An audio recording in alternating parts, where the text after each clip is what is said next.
I need you to stop whatever you are doing right now. Close the other tabs. Put the phone down. Turn off the music. Because what I'm about to tell you is not a story you half listened to while you are scrolling through something else. This is the kind of story that changes the way you see the world. The kind of story that once it gets inside your head, it never fully leaves. So I need your full attention, right now, from the very beginning. Let me start with a question. What would it take to make the most powerful nation on earth afraid to sleep at night? What would it take to send 3,000 soldiers racing into one county in Virginia? To make the governor write emergency letters to the president? To make every slaveholder from Virginia to Georgia check their locks, load their guns, and lie awake in the darkness wondering if tonight was the night? What would it take to do all of that? One man. That is the answer. One man, no army behind him, no government supporting him, no country that even recognized him as a human being under its laws. One man who stood 5 feet 8 inches tall, weighed maybe 150 pounds, and owned nothing in the world except his own mind and his own faith. One man who made a decision on a hot August night in 1831 that would echo through American history for the next 200 years. His name was Nat Turner. And before this documentary is over, you are going to understand exactly why they did not want you to know his full story. Let me give you the numbers first, because numbers tell a truth that words alone sometimes cannot carry. In the year 1831, there were approximately 2 million enslaved black people living inside the borders of the United States of America. 2 million human beings, not citizens, not people in the eyes of the law, property, bought and sold like horses, like furniture, like tools. Their children taken away from them and sold to strangers in other states. Their marriages not recognized by any law, their bodies not protected by any court. Their backs torn open with whips for the crime of looking, a white man in the eye without permission, their minds deliberately kept in darkness because making an enslaved person literate was a criminal offense in the state of Virginia. 2 million people living inside that reality every single day. And the law of the United States of America protected every single part of it. The Constitution itself, the founding document. The one that begins with the words, "We the people." That document protected slavery in 3 separate clauses. Now I want you to hold that picture in your mind. Really hold it. Feel the weight of it. 2 million people living inside that. And now I want you to imagine that inside that system, inside that darkness, one man woke up and said 4 words. Not one more day. He did not post about it. He did not write a petition. He did not beg the courts for justice from judges who considered him less than human. He picked up a weapon. He gathered 6 men he trusted with his life. And on the night of August the 21st, 1831, he walked out into the darkness of Southampton County, Virginia, and he declared war on the United States of America. By morning, 55 white Virginians were dead. 3,000 troops were mobilizing across the state. The governor of Virginia was in a full panic, and every slaveholder from the Carolinas to Louisiana was awake in the dark, holding a gun, wondering if the people they had enslaved were planning to do the same thing. That one man, the man the law said was not even a man, made the most powerful nation on earth afraid of the dark. My name is Dark Man, and this is Dark Truth. Today we go inside the most terrifying and most important slave rebellion in American history. The full story, the real story, every part of it, from the beginning of Nat Turner's life to the moment they hanged him. And then what happened to America after, because the story does not end with his death. In many ways it is only beginning there. Stay with me all the way through, because by the time we are done, you will never see American history the same way again. To fully understand what Nat Turner did and why he did it, you first have to understand the world he was living inside. Because it is very easy to hear the word slavery and think you understand it. But the reality of American slavery in 1831 was something so total, so complete, so designed to destroy the humanity of every person it touched, that most history textbooks have never fully described it.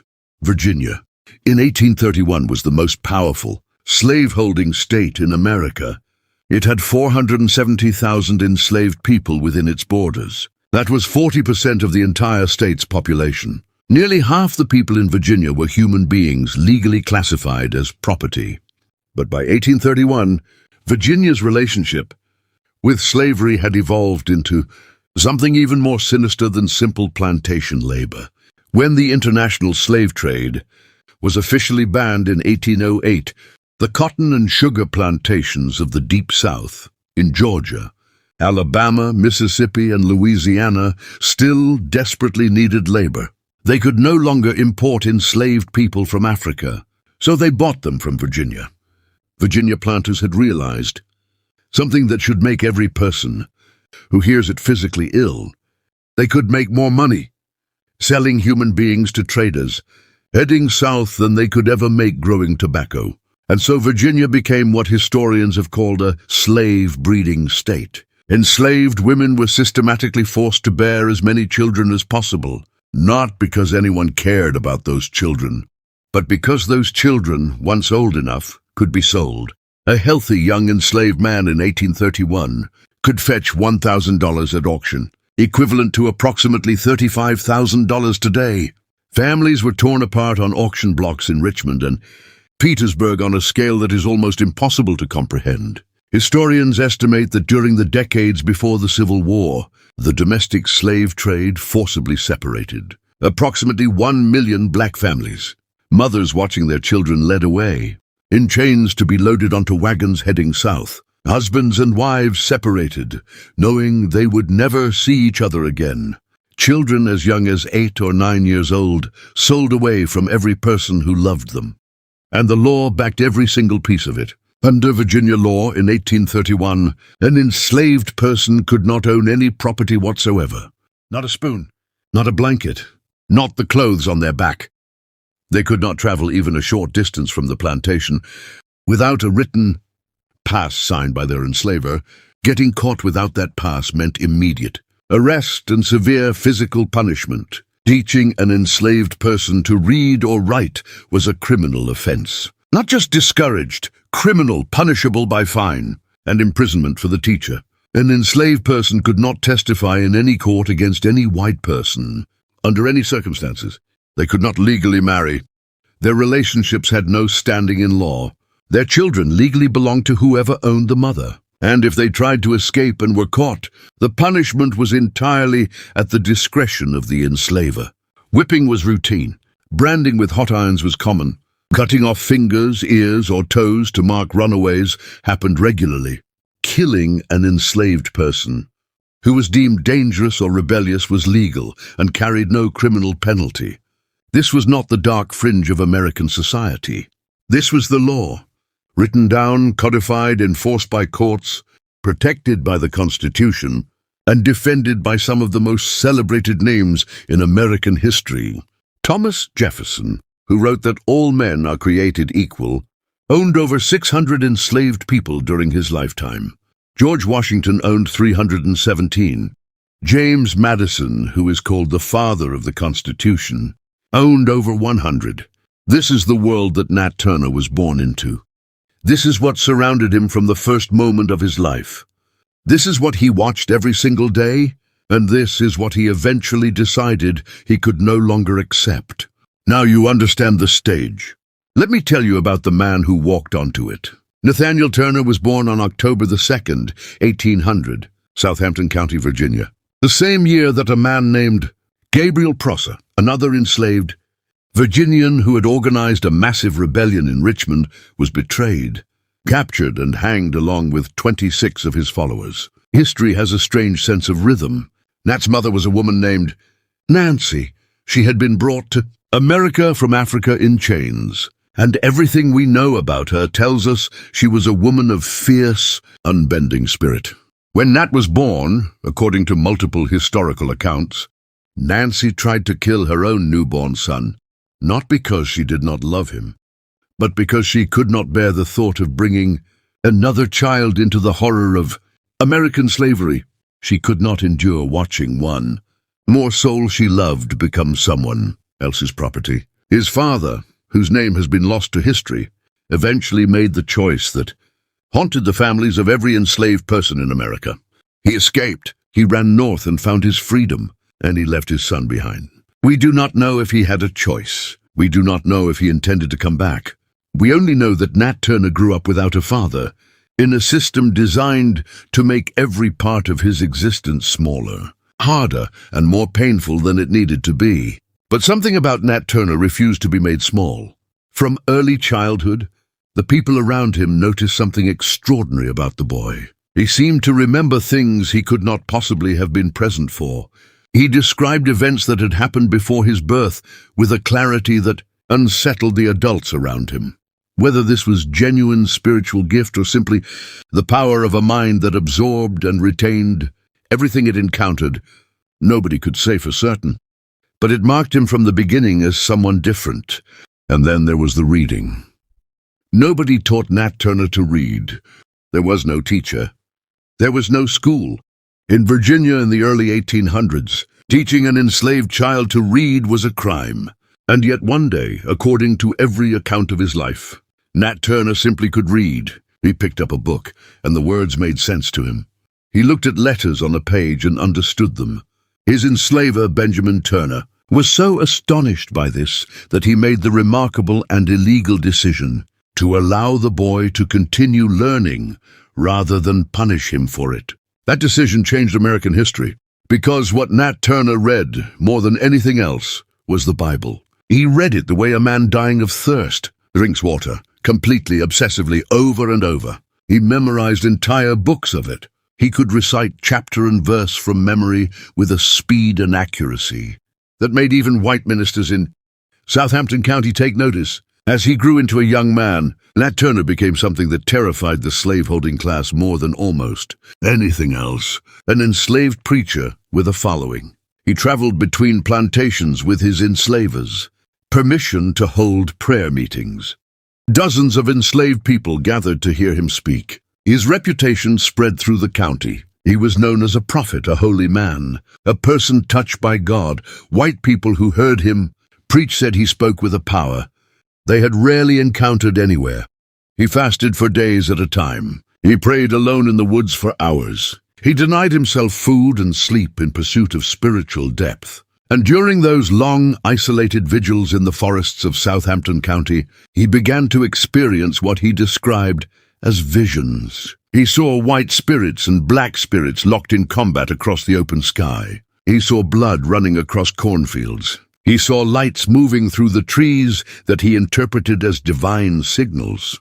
And he heard a voice he was absolutely certain belonged to God, telling him that a great work was being prepared for him, that the last would be first, that the time was coming, that he had been chosen. Now I want to be very clear about something, because this is where lazy history writing always goes wrong. People hear about the visions and they immediately start using words like unstable or fanatical or delusional, and those words are doing exactly the work they were always designed to do. They are trying to make you dismiss Nat Turner before you fully understand him. Nat Turner was not mentally ill. He was not delusional. He was an extraordinarily intelligent, deeply educated, spiritually serious man who had spent his entire life inside a system of organized brutality, so complete and so inescapable that it would have broken most people entirely. His visions were the language his extraordinary mind used to process an unbearable reality and find within it a reason to act, rather than surrender. In the early months of 1831, two things happened that convinced Nat Turner the time had finally come. First, in February of that year, a solar eclipse darkened the skies over Virginia. Turner saw it as a divine signal, a sign written in the heavens. Then in August, the sun appeared in an unusual bluish-green color for several days running, caused by atmospheric conditions, though Turner had no way of knowing that. He interpreted it as the final confirmation.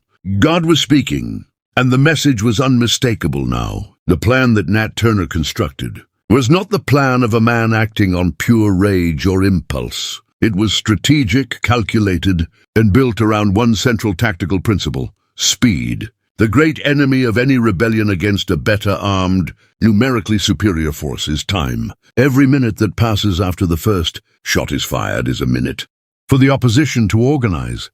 communicate and respond. Nat Turner understood this instinctively. His plan was designed to move faster than news could travel.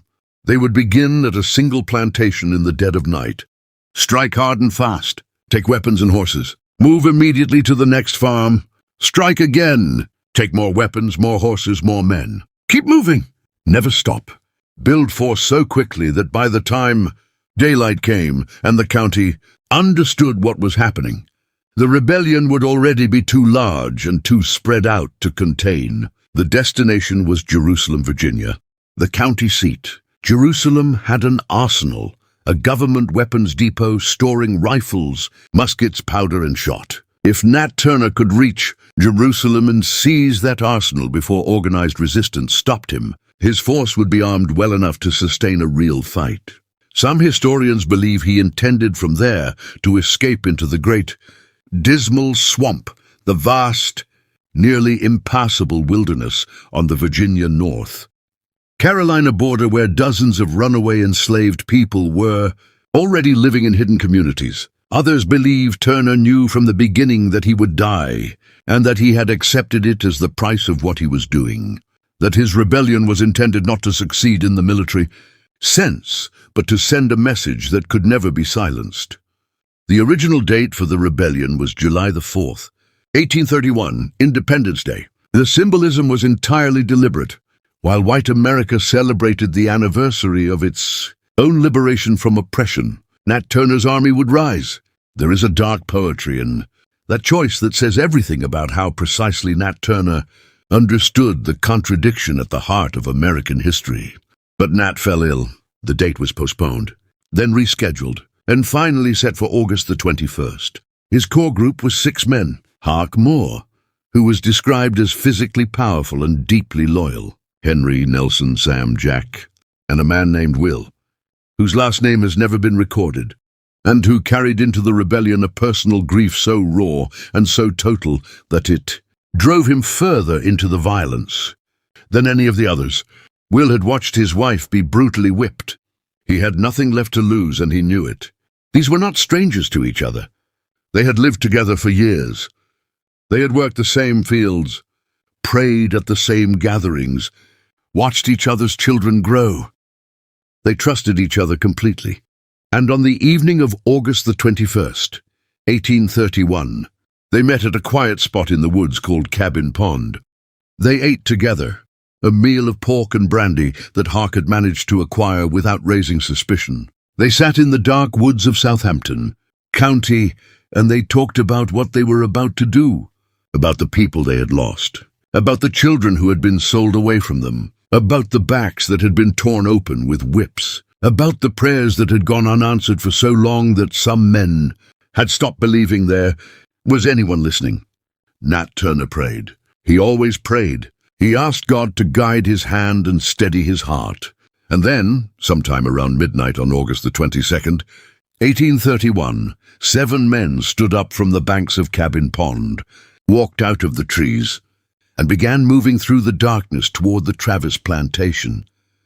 Everything that came after, every law that was changed, every political debate that was ignited, every step on the long, bloody road to the Civil War, everything started in that walk through the dark.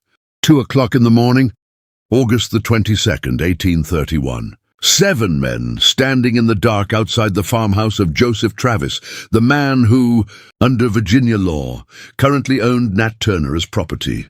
They entered through a window. They moved through the house in silence, and they killed Joseph Travis, his wife Sally, their infant child, and 2 other people sleeping inside. From the Travis farm they took horses, weapons, and a small supply of gunpowder. And without pausing, without hesitating, they moved to the next property. I am going to tell you that plainly, and I'm going to keep moving, because the violence is part of the historical truth, and this channel does not sanitize the truth. But I also want you to hold in your mind, throughout this entire section, the context that surrounds it.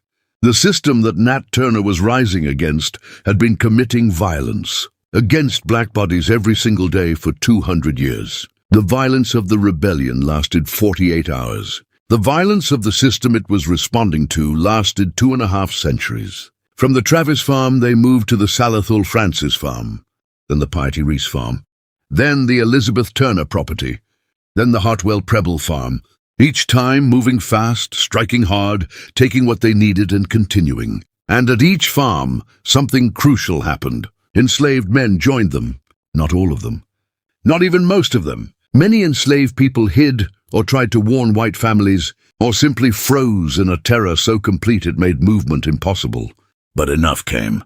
Enough men had been holding their anger in their bodies for long.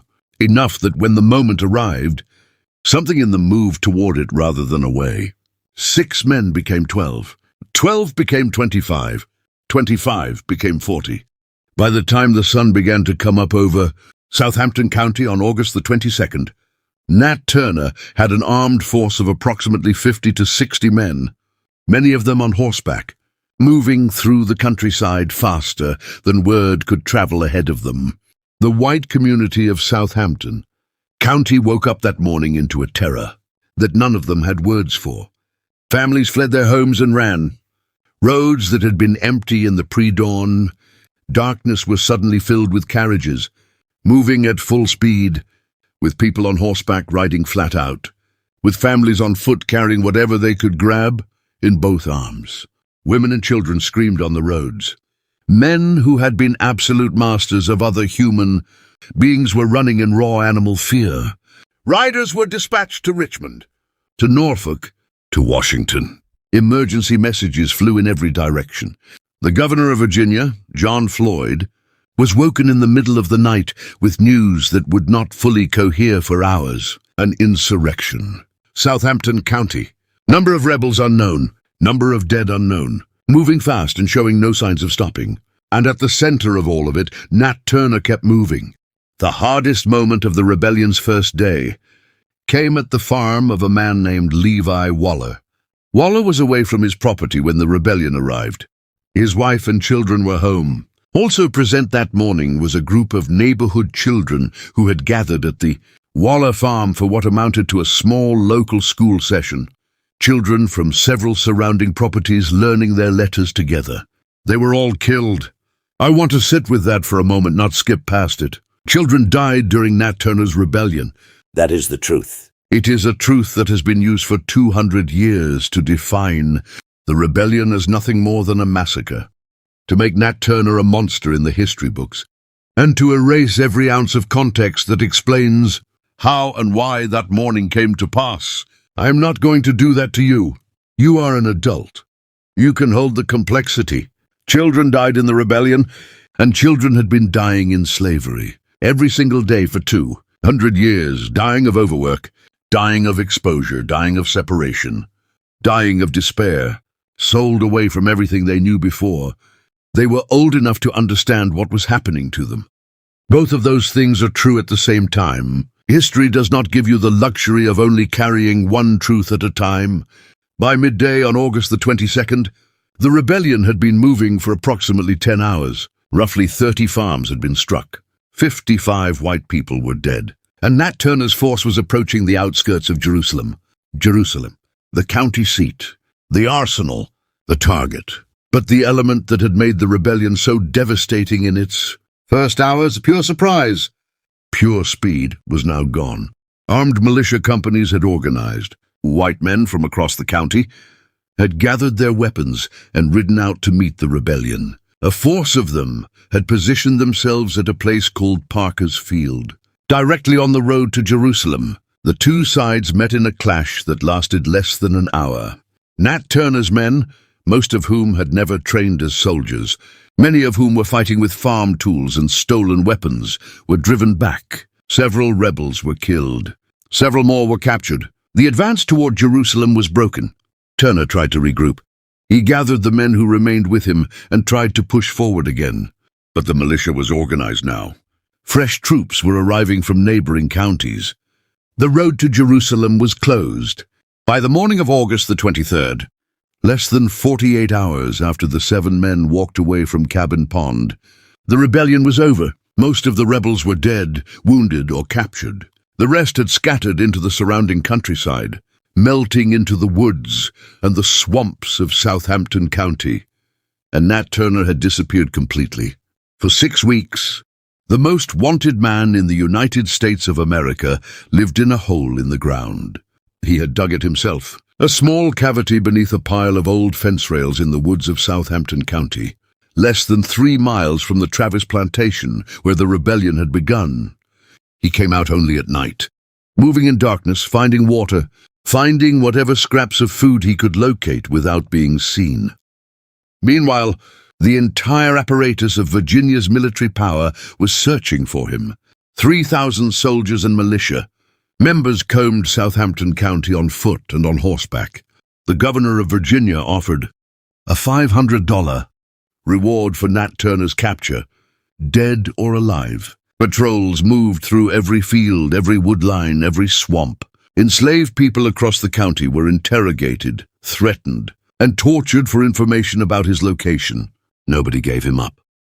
Think about what that means. In a county where enslaved people were being beaten and killed, in the backlash from the rebellion, where white anger was at a temperature that made the simple act of being black in Southampton County in the fall of 1831 genuinely life-threatening.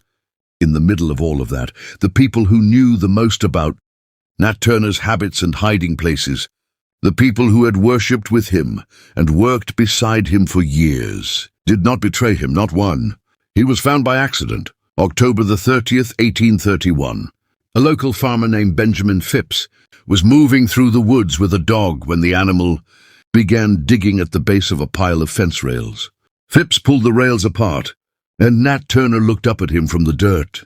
He did not run. He did not attempt to fight. He stood up slowly, looked at the man pointing a loaded gun at him, and according to the account that survived, the first words he spoke were, "Do you think yourself better able to master me now than when I had a gun?" Those are the words of a man who has made his peace with what is coming, a man who has already decided that the outcome does not change the meaning of what he did. Nat Turner was taken to the Jerusalem County Jail and held in chains while the legal process moved toward its predetermined conclusion. In the days before his trial, he was interviewed at length in his cell by a white attorney named Thomas R. Gray. Gray had positioned himself as something between a legal representative and a journalist. He recorded the interview and published it almost immediately under the title, The Confessions of Nat Turner. It appeared in bookstores and newspaper offices across America within days of Turner's execution and became one of the most widely circulated documents in the country. Tens of thousands of copies were sold. The document that Gray produced is one of the most remarkable things I have ever read, because throughout the entire confession, Nat Turner does not apologize. Not once, not for a single moment. He explains what he did. He explains why he did it. He explains the visions that led him to it. And he maintains from the first sentence to the last that he believed he had been called by God to do exactly what he did. He shows no fear. He shows no remorse. He shows nothing except the same quiet, absolute certainty that had defined him his entire life. At one point, Gray asked him directly whether, given the result, he felt he had been mistaken, whether the failure of the rebellion had changed his understanding of whether God had truly been with him. Nat Turner's response, as recorded by Gray, was not Christ crucified. His trial took place on November the 5th, 1831. It lasted approximately 1 day. The outcome was never in any doubt. He was found guilty of conspiring to rebel and make insurrection. He was sentenced to death. On November the 11th, 1831, Nathaniel Turner was hanged in Jerusalem, Virginia. He was 30 years old. After his death, his body was reportedly given to a group of physicians for dissection, a final act designed to deny him even the dignity of burial. His skull was said to have been retained and passed among white Virginians for years afterward as a kind of trophy. But the violence did not end with Nat Turner's execution. In the weeks surrounding and following the rebellion, white mobs, militias, and private individuals across Virginia hunted down black people across the county with a fury that had almost nothing to do with actual participation in the rebellion. Historians have estimated that between 100 and 200 black people, enslaved and free, were killed in the backlash. Many were beaten. Many were tortured. Many were publicly executed without any semblance of a trial. Some were decapitated and their heads placed on poles along the roads of Southampton County, as a warning to anyone who might be thinking similar thoughts. That is the America that Nat Turner lived and died in, and that is the America that has spent the last 200 years trying to convince you that slavery was complicated, that it was an institution of its time, that the people who enforced it were not monsters, but simply products of their culture. I am going to ask you to hold that description next to those heads on those poles and decide for yourself whether complicated is the right word. Here is what the history books almost never tell you about Nat Turner's rebellion. The rebellion did not just terrify white America for a few weeks and then fade away.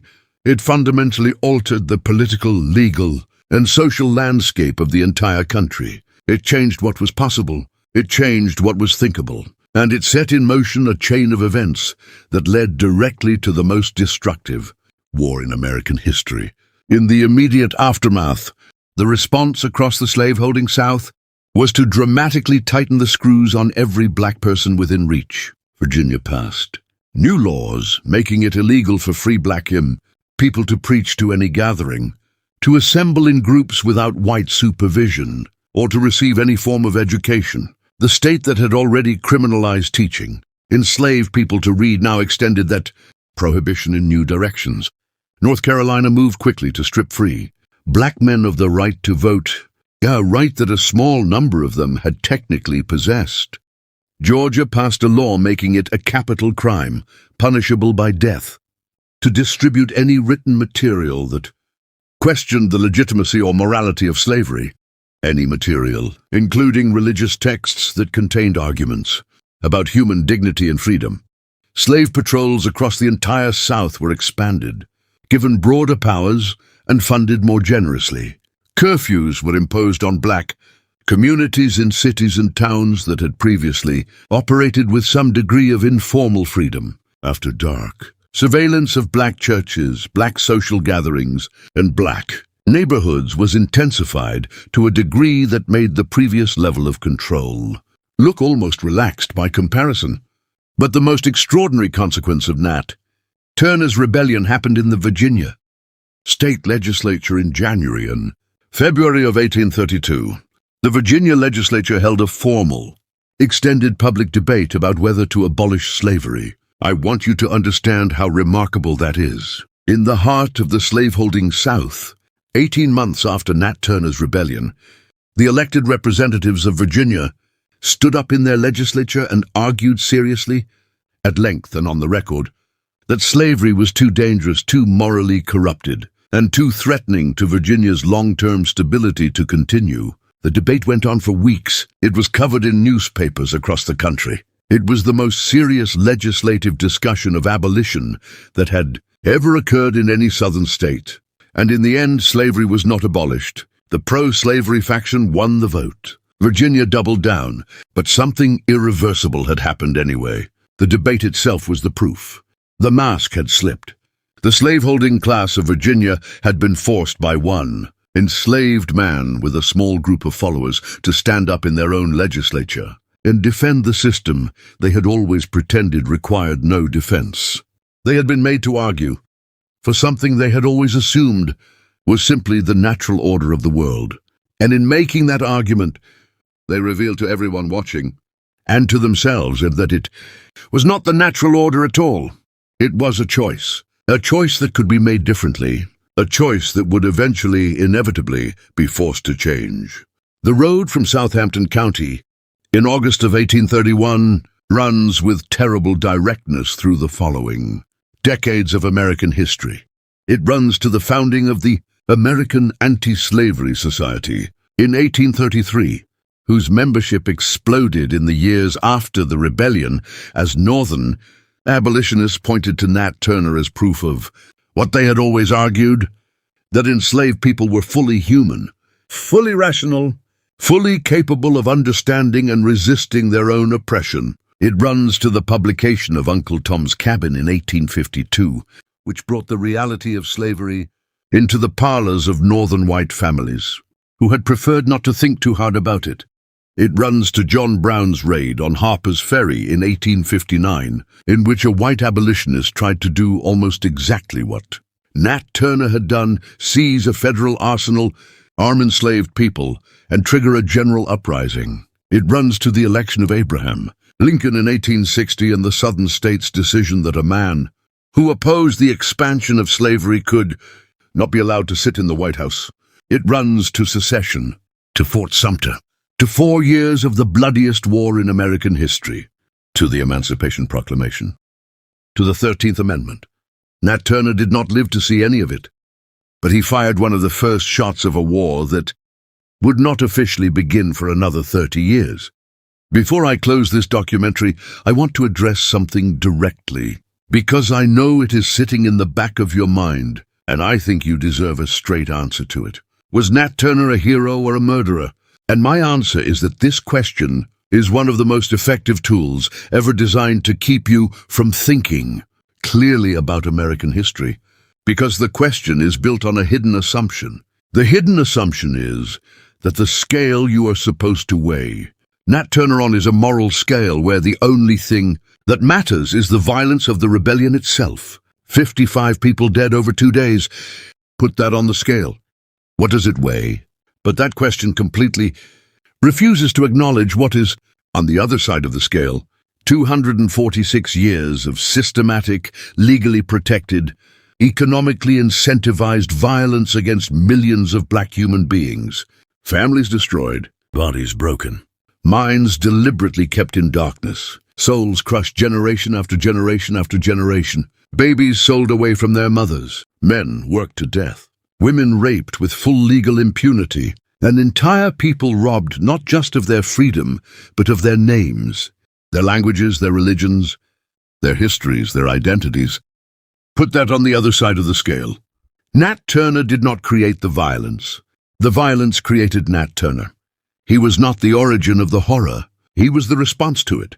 And the people who spend 200 years calling him a murderer while calling the architects of American slavery, founding fathers have made a choice about which side of that scale they are willing to see. I'm asking you to see both sides. Here is something else I want to say. The story of Nat Turner is often told as the story of a failure. The rebellion lasted less than 2 days. Jerusalem was never reached. The arsenal was never seized. Turner himself was caught, tried, and hanged. By every conventional military measure, it was a defeat. But I want to suggest to you that measuring Nat Turner's rebellion by whether it succeeded militarily is like measuring the value of a man's life by whether he lived to old age. It misses everything that actually matters. What Nat Turner accomplished was this. He proved something that the entire apparatus of American slavery had been designed for 2 centuries to disprove. He proved that enslaved people were not content, that they were not broken, that the system had not successfully destroyed the human spirit of the people it imprisoned, that 2 million people living in chains were not living there because they had accepted those chains, but because the force holding those chains was overwhelming and the consequences of resistance were catastrophic. He gave that truth a face and a name. And once that truth has a face and a name, it cannot be made to disappear again. Frederick Douglass, who was 13 years old in 1831 and already enslaved in Maryland, later wrote that the news of Nat Turner's rebellion spread among enslaved people across the South like lightning, and that it changed something in the way those people understood their own situation. It told them they were not alone in their refusal. It told them someone had acted. And Harriet Beecher Stowe, the woman who would write Uncle Tom's Cabin 20 years later, said in her private correspondence that it was the rebellion of Nat Turner that first made her understand, as a white Northern woman, that slavery was not a stable institution waiting to be gradually reformed. It was a powder keg. In 2012, 181 years after the rebellion, a historical marker was finally placed in Southampton County, Virginia, acknowledging the events of August 1831. The marker mentions the deaths on both sides. It calls the events a tragedy. Nat Turner's name does not appear on it. You can decide for yourself what that absence means. You can decide for yourself what it says about how this country has chosen to remember the man who forced it to reckon with itself. What I will say is this. Nat Turner was a human being of extraordinary intelligence, extraordinary courage, and extraordinary faith. He was a man who read the founding documents of his country and took them seriously in a way his country never intended. He read that all men are created equal, and he believed it applied to him. He read that people have the right to throw off governments that deny them life, liberty, and the pursuit of happiness, and he believed that applied to him. He took the ideals of America at face value, and he acted on them, in the only way available to him. And the country that wrote those words had him hanged for it. That is the dark truth about Nat Turner's rebellion. And that is the dark truth about America that you now carry with you. The blood remembers, even when the markers do not. If this documentary moved something in you, if it opened a door that you did not know was closed, then I have one thing I need you to do right now. Not tomorrow. Right now, before you close this video. Share it, send it to one person. One person who needs to hear this story. One person who was taught the same stripped-down, sanitized version of American history that most of us were given in school, and who deserves to know the full truth. And drop a comment below with one word or one sentence. Did they teach you about Nat Turner in school? What did they tell you? And what do you think now that you know the real story? I read every comment. I want to hear what this opened up in you. If you want the real history every single week, the stories they buried, the names they erased, the truths that powerful people spent generations trying to make you forget, then subscribe to Dark Truth right now and hit the bell so you never miss an upload, because next week I'm taking you to Tulsa, Oklahoma in 1921, to the wealthiest black community ever built on American soil, to a place that had its own hospitals, its own law offices, its own hotels and theaters and newspapers, a place that black Americans built from nothing after emancipation with their own hands, their own capital, and their own extraordinary determination, a place that white America burned to the ground in 16 hours, and then lied about for 100 years. That story is coming, and I promise you, it will hit just as hard as this one. I am Dark Man. This is Dark Truth. The blood remembers. And now, so do you.